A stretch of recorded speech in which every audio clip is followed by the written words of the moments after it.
Hello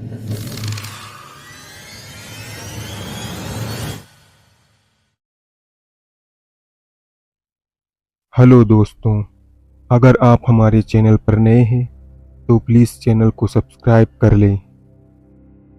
रात के करीब 2 बज रहे थे। शहर में चारों तरफ सन्नाटा था। आसमान चांदनी रात को खूबसूरत बना रहा था।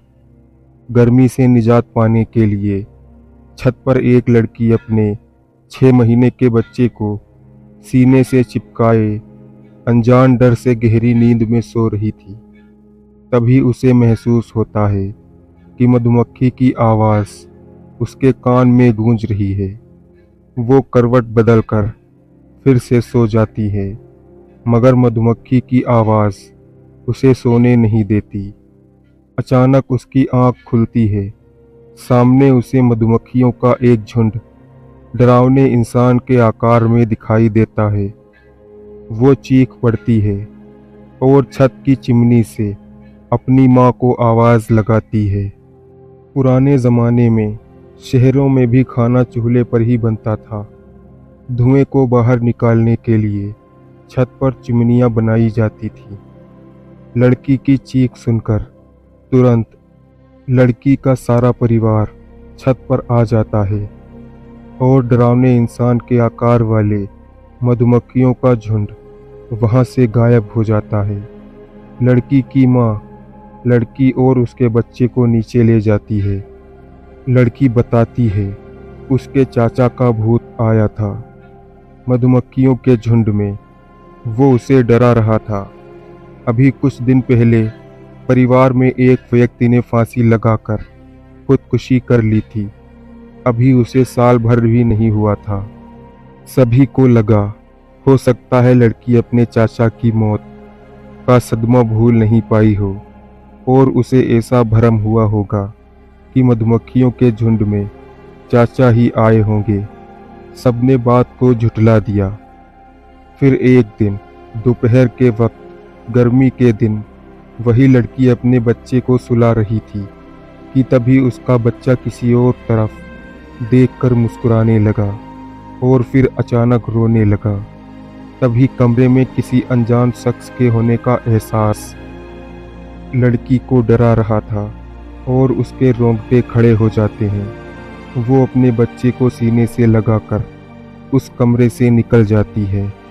तभी पीछे से अनजान साया आता हुआ महसूस होता है और वो लड़की के सामने आकर खड़ा हो जाता है। वो लड़की बच्चे को बड़े गौर से देखता है, उसे छूने की नाकाम कोशिश करता है। तभी लड़की वहां से दौड़ लगा देती है और अपने परिवार वालों के पास पहुंच जाती है और कमरे में हुए हादसे का जिक्र करती है।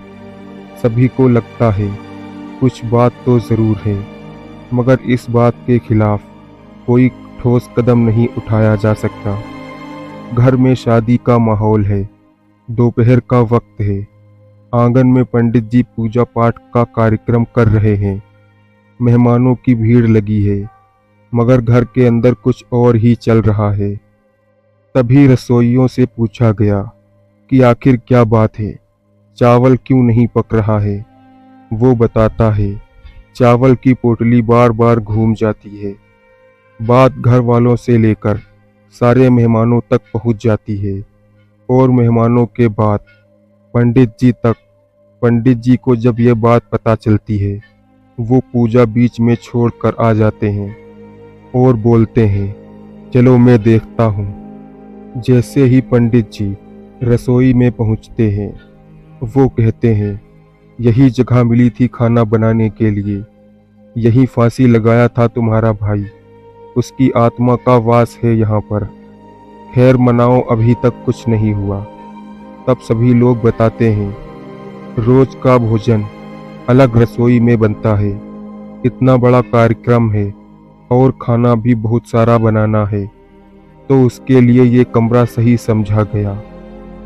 पंडित जी बोलते हैं खाना बनाने से पहले इसके नाम का कच्चा खाना पहले ही निकाल देना चाहिए था। तभी सब लोगों ने कहा पंडित जी, भाई की आत्मा की शांति के लिए उनके नाम का खाना पहले ही निकाला जा चुका है, फिर भी जाने ऐसा क्यों हो रहा है। तब पंडित जी बोलते हैं, इंसान साल भर तक परिवार के इर्द गिर्द मंडराता रहता है, उसे मोक्ष नहीं मिलती। इस आत्मा को कार्यक्रम में आमंत्रित करना पड़ेगा, तभी कार्यक्रम पूरा सही प्रकार से हो पाएगा। इसके बाद पंडित जी आत्मा की शांति के लिए छोटा सा पूजन करवाते हैं और आत्मा को भी आमंत्रित करते हैं। तब जाकर कहीं दोपहर का खाना बन पाता है। रात में बारात आती है, सब कुछ ठीक ठाक से संपन्न हो जाता है। सुबह बारातियों के लिए चाय नाश्ते का प्रबंध किया जाता है। चाय बन रही होती है, तभी एक रिश्तेदार जो बहुत दिनों से गुस्से की आग में जल रहा था, वो रसोइयों को खाली पाकर खोलती चाय में राख डालने की कोशिश करता है। मगर उसे क्या पता था कि उसकी इस घिनौनी करतूत पर किसी और शख्स की नज़र भी है। वो जैसे ही हाथ बर्तन की तरफ बढ़ाता है, तभी उसे एक झापड़ पड़ता है और वो वहीं गिर जाता है। सबको लगता है थकान की वजह से गिर गया होगा और वो आत्मा मुस्कुरा देती है और छोटी लड़की की शादी ठीक तरह से संपन्न होने के बाद बारात विदा हो जाती है। बेटी की विदाई के बाद घर में मायूसी का माहौल। वही पास के एक बबूल के पेड़ पर बैठी चाची की आत्मा जाने किस बात पर फूट फूट कर रो रही है। शायद उसे भी भतीजी के ससुराल जाने का दुख था, और सबसे ज़्यादा इस बात से दुख था कि वो उसे सीने से लगाकर विदा भी नहीं कर पाया। आत्मा को जब उसका अतीत याद आता है, वो ज़रूर रो देती है। चाचा की घर के बड़े लोगों के साथ भले ही बेरुखी हो, मगर छोटे बच्चों के साथ उसका खास व्यवहार था। उस समय सिनेमा की टिकट 30 पैसे में मिलती थी। उसकी जेब में जब भी पैसे होते, वो घर के बच्चों को सिनेमा दिखाने जरूर ले जाता था। मुगले आजम चाचा ने 3 बार देखी थी। घर से संपन्न होने की वजह से चाचा की कुछ आदतें खराब थी, जैसे सट्टा खेलना। वो हमेशा एक आंखों में दूरबीन लगाए न्यूज़पेपर में जाने क्या ढूंढता रहता था। सट्टा ही उसके घर में लड़ाई की वजह बनता था। सट्टा के चलते उसकी बीवी आए दिन उनसे लड़ाई करती थी। सट्टा खेलने का जुनून चाचा के सर पर इस कदर सवार था कि उनसे बीवी के गहने बेचना शुरू करवा दिया। बीवी अगर गहने देने में आनाकानी करती तो चाचा उसको रात भर मारता। इसी बात की वजह से चाचा ने एक रात फांसी पर लटककर अपने जीवन की लीला समाप्त कर ली। फिर एक दिन रात के तकरीबन 2 बजे घर में कोई नहीं था। घर के सभी लोग रिश्तेदार के यहाँ शादी में गए हुए थे। बस एक कमरे में बड़ी लड़की अपने 6 महीने के मासूम बच्चे को लेकर आज फिर सो रही थी कि तभी कुछ बुरी आत्माएं आ जाती हैं। वो तरह तरह की डरावनी आवाज़ें निकालते हैं।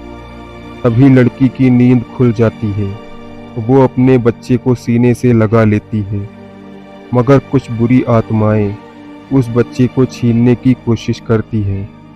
मगर तभी एक सन्यासी पहुंच जाता है और अपने चिमटे की मार से बुरी आत्माओं को भगा देता है और बोलता है, ये मासूम मेरी नाती है। मेरी बच्ची और मेरे नाती की तरफ किसी ने आंख दिखाने की कोशिश की तो जलाकर राख कर दूंगा। लड़की के चेहरे पर मुस्कुराहट आ जाती है। वो पहचान जाती है उस महांत को। वो कोई नहीं, उसका चाचा ही है जो उससे और उसके बच्चे को बचाने आया है।